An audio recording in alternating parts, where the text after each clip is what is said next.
Dhe një lloj, si në rastin e incineratorit të Tiranës,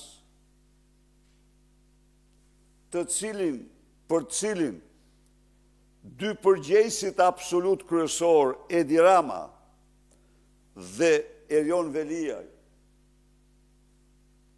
nuk u hetuan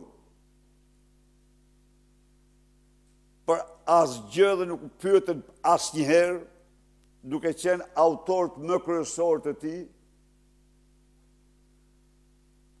në troplana, gjerësot nuk është pyet njeri, dhe se dihet se Elira Kokona, të cilës vetëm për të mos prishur gojnë dhe para jush dhe qytetarëve mund t'i vihet çdo lloj epiteti për aktin e saj ndaj qytetarëve, ka qëndruar në krye të një skeme. Thash, mund t'i vesh çdo epitet asaj, një lloj si Lumi Ballukut, një lloj si Mirlinde Sakshit.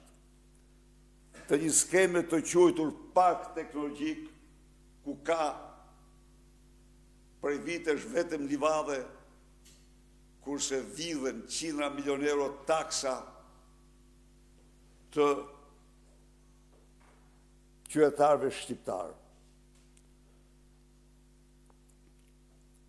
Ky skandal dëshmon dhe njëherë shkallën më të lartë të inkriminimit të kreut organizatës kriminale Edi Rama. Dëshmon se krimet ekonomike të rënda, vjedhjet e tij, janë të pakufishme. Dëshmon dhe njëherë domosdoshmërinë absolute e ngritjes së qytetarëve shqiptarë dhe largimit të tij me të gjitha mjetet nga qeveria. Kreu i organizatës kriminale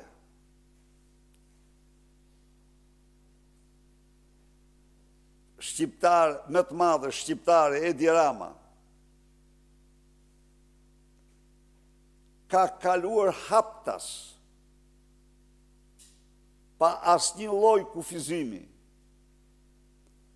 në vjedhjen dhe përvetësimin e buxhetit, fondeve të ardhurave dhe pasurive publike të këtij vendi si asnjë diktator tjetër mbi tokë. Jo, nuk ka një të dytë. Kam besim të plotë se shqiptarët do të japin atij shumë shpejt atë që meriton. Faleminderit. Zoti Berisha, cila do të jetë strategjia e opozitës në protestën e 24 janarit për të detyruar kryeministrin Edi Rama që t'i jap dorëheqjen, ndërkohë që ky i fundit thotë se ka 83 mandate dhe nuk ka arsye për t'u larguar?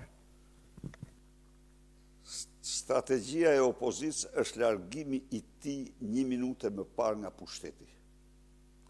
Opozita është e sigurt që do realizojë objektivin e saj. Kjo është dhe ka besim të madh tek guximi, ka besim të madh tek trimëria, tek ndershmëria e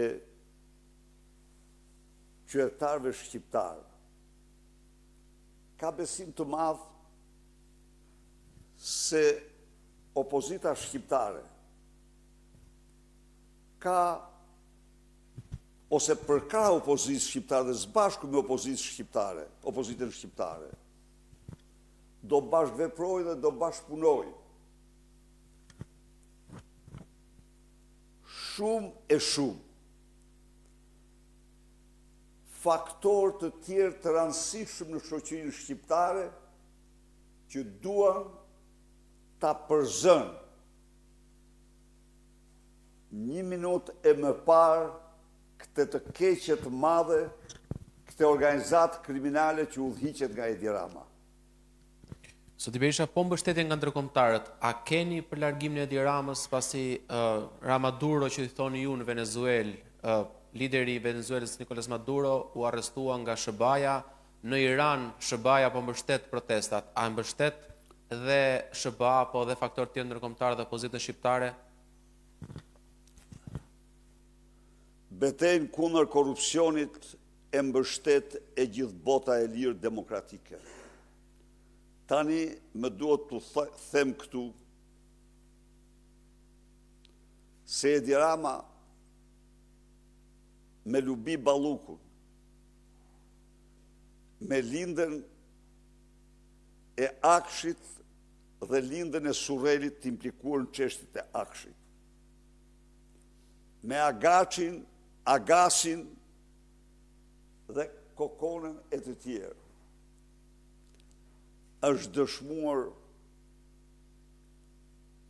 shembulli më i zi i një kryeministri padrino e vërtet i një mafje ndër më të rrezikshmet në Europë.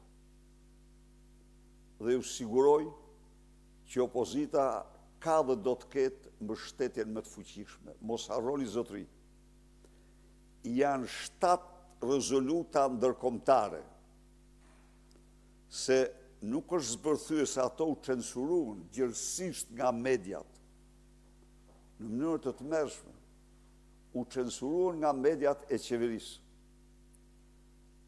Nuk është kuptuar mirë se çfarë efekti shkatrimtar kanë ato mbi regjimin e Edi Ramës dhe çfarë mbështetje të jashtëzakonshme përbëjnë ato për opozitën.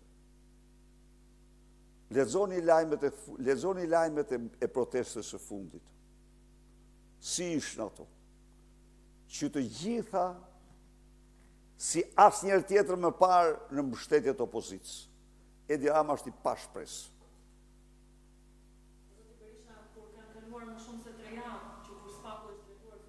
Parlamentit për të me kërkesën për të arrestuar zëvendës kryeministren Belinda Balluku, kreu i qeverisë Edi Rama jo vetëm ka ngrirë procedurat parlamentare për ta lëshuar ato, por ka dalë edhe publikisht krah saj. E fundit dalje ishte ajo e ditës së sotme në projektin e Shteteve të Bashkuara të Amerikës për parkun Eloik, ku kjo e fundit u shfaq e ulur edhe pranë të ngarkuarës me punë të Shteteve të Bashkuara të Amerikës. Ndërkohë, kreu i qeverisë Edi Rama dha mesazhet se fjala korrupsion tashmë është kthyer në mod. Ai cilsoni këtë si një sfidë të hapur të kreut të qeverisë ndaj SPAK-ut edhe përballë Shteteve të Bashkuara të Amerikës. Faleminderit. Nuk ka asnjë diskutim që Edi Rama bën gjithçka dhe jo bën, do të bllokoj drejtësinë. Do përdor 8 vjet e 3 mandatet e tij të krimit kundër drejtësisë.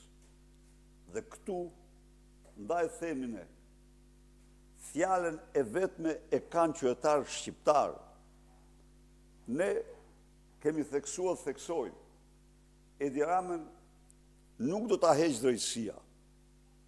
Edi Ramën nuk do ta heqin deltat. Atë do ta heqin qytetarët shqiptarë me protestën e tyre. Nuk kemi asnjë lloj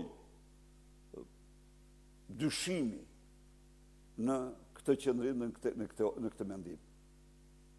Si gjykoni ju, zoti Berisha, praninë e të ngarkuarës me punë të ambasadës SHBA krah Belinda Balluku ditën e sotme? Urdhoni? Si e gjykoni praninë e të dërguarës së SHBA krah Belinda Ballukut në këtë prezantim të parkut Eolik në Tropoj? Nuk e kam pa këtë lajm akoma, do ta shoh, por sidoqoftë duhet të them që Balluku turpron çdo zyrtar të çdo vendi. Balluku është turpi i Shqipërisë, turpi i kombit shqiptar, turpi i qeverisë. Tani, se çfarë arsye kanë bërë që zonja tjetër aty, unë do të shoh lajmin që të... Dhe një pyetje, a e ka dërguar ditën e sotme Partia Demokratike pa dinë në kushtetuese për zgjedhjen e Endri Shabani si avokat i popullit? është përgatitur dhe do të dërgohet ose është dërguar në gjykatë kushtetuese. Po, do dërgohet, është zgjedh në kundërshtim flagrant me procedurat. Faleminderit.